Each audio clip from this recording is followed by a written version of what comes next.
reply video of the Two Truths and a Lie job edition. That was like kind of a while ago, but I mean, a lot of things have happened since then, and it was like kind of crazy for a while. My car got totaled, and then I had to get a new car, and then I was like dealing with the insurance, and so that was just like a pain in the ass. So that's why that kind of happened like after I posted that video. So that's why I'm now making this video reply like, I don't even know, 5 months later or something. The only lie of the Two Truths and a Lie job edition, for the very few that actually remember that video or watched that video, the lie was that I was a personal assistant to like somebody famous in the sports industry world. I had an offer though from somebody kind of, I don't know, well-known-ish. I didn't want to because I would have had to move to LA to do that. And I was like, I don't like LA. And I don't think that there's enough money in the world. Oh God. Like I would probably do it for like $10 million in a year.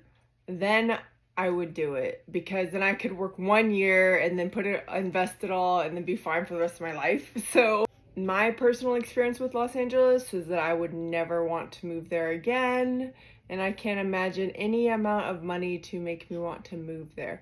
Like I might visit, but I would not want to ever live there. That's just my personal opinion and experience with Los Angeles.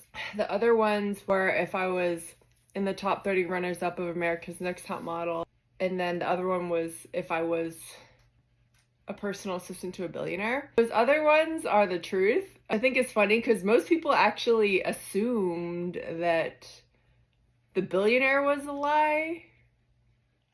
Yeah, I think out of everybody on all of my social medias, everybody assumed that the billionaire was the lie. But the billionaire was the truth. So I just kind of find that funny. I was in the top 30 runners-up of America's Next Top Model in Chicago. It was the year that, what was her freaking name? It was like Janelle, or I don't remember. It started with a J. She won that year, if anyone watches that show, America's Next Top Model. And she was actually there at the casting call with me. The reason I got cut was because we signed an NDA. I guess like right after the casting call, I like barged out of the doors and I was like, oh my God, yes. And I was just like ecstatic. I guess the press, like they saw that. So they're like, oh, she got chosen to be on the show. And since the show doesn't want the press to know who actually gets chosen for the show, they cut me. I was like really sad because, and then I like watched the show a few seasons after that, and I was just like watching the show, and it was really upsetting because almost everybody on the show, so many people that they gave the opportunity to, like didn't take advantage of the fucking opportunity. And if I was given that opportunity, I would fucking murder that shit. And I already know that. Like I just know how I am. It's just kind of like disappointing to like see girls given that opportunity to, it's basically like a shortcut like to fame and success or whatever. It's like you're given the shortcut and you're just gonna like throw it in the trash. And it really pissed me off, to be honest, because it's like that could have been me. Well, now I have a bunch of tattoos and I don't really care anymore because I guess I've just seen enough of the industry to just not even really be that interested in the industry anymore. Just because I've seen like all of the darkness in the industry, and I feel like I'd much rather just work for myself and do whatever the fuck I want. Like I'd much rather be famous on TikTok Shop and like make my money that way. I don't really care about fame anymore. I care more about money because like money brings, if you have fuck you money, that's what I call it anyway. It's like fuck you money is you can just tell everybody to fuck you. Like, nobody can tell you what to do basically, and that's just like, I feel like that's the goal more than fame. There's like a saying that's like, there's many different roads to the same location. I guess that wasn't my path or whatever, and I'm totally okay with that, which is why I have so many tattoos now, because like now I feel more comfortable being my authentic self with my tattoos and like okay with the judgment from the world, because I love my tattoos and nobody else could make me hate them because they mean something to me. It's like I would always choose myself over like wealth and fame and whatever, you know, that.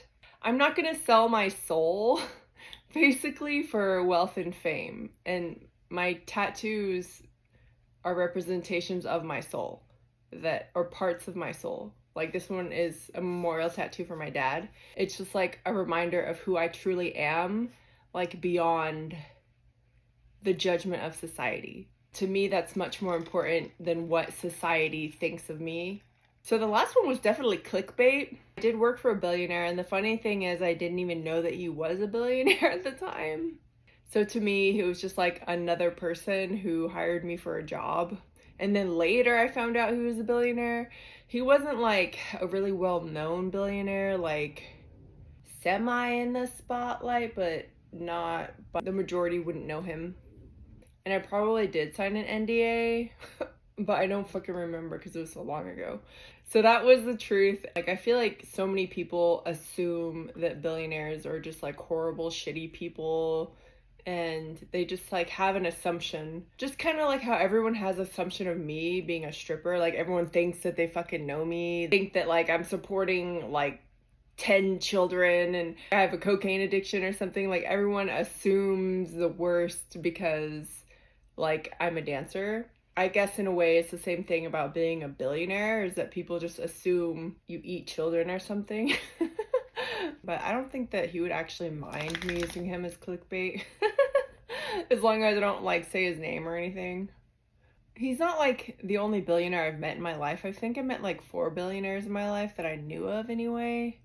To me, they're just like normal people, except for extremely wealthy, and they never have to worry about money for like their whole existence on this earth, which is pretty freaking cool. I guess that's why so many people are interested in them. I actually didn't know that he was a billionaire when I met him, and I didn't find out until like years and years and years and years later, because somebody in the same industry as him told me that he was, and I was like, that's cool. It wouldn't have changed the way I treated him like any different for me.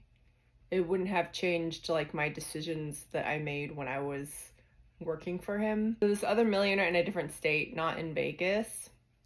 The reason why I know he's a millionaire is because like somebody else told me that he was. The person who told me that he was a millionaire was like trying to help me because I'm a dancer and I met him in a club. It's like, I don't really care if they're a millionaire or not. And when I'm working in the club, it's like, I only care on if they're gonna spend. Obviously, it's like, are they going to like respect my time and what I do, or are they just going to take up my time and feel entitled to my time and my body? That's kind of how females or female strippers think about, you know, millionaires and billionaires, especially people who've been in the industry for a while. So I didn't really care that he was a millionaire. And I kind of had a feeling that he wasn't a spender to begin with. Like, I'm not gonna force you to spend. I'm gonna go find somebody else who is going to. He told me, he was like, you know what, the one thing I like about you is, he said, I like how you treat everybody the same. It doesn't matter their status in life. I still treat them like a human, and I still treat them the same. And I was like, wow, you noticed that? I was like, oh my God, you're not an idiot. That's like surprising. You actually like have a brain and pay attention. That's pretty fucking rare. For he wasn't even my favorite billionaire out of all the billionaires that I've met in my life, which I think is only 4. I feel like my favorite billionaire, also I think his friends might watch my shit. So like sometimes they might, or they might come across it. So I'm probably like not gonna say. But he was probably my favorite billionaire. He was like really down to earth, and he had good conversation. It's like the way that he looked at me, I could tell that he liked me, but like there was like a kindness in his eyes that I loved about him, and that was what made him my favorite billionaire anyway. So the first billionaire that I worked for, he wasn't my favorite. That's all I'm gonna say. He's not a bad guy though, or anything. And he doesn't like eat children, so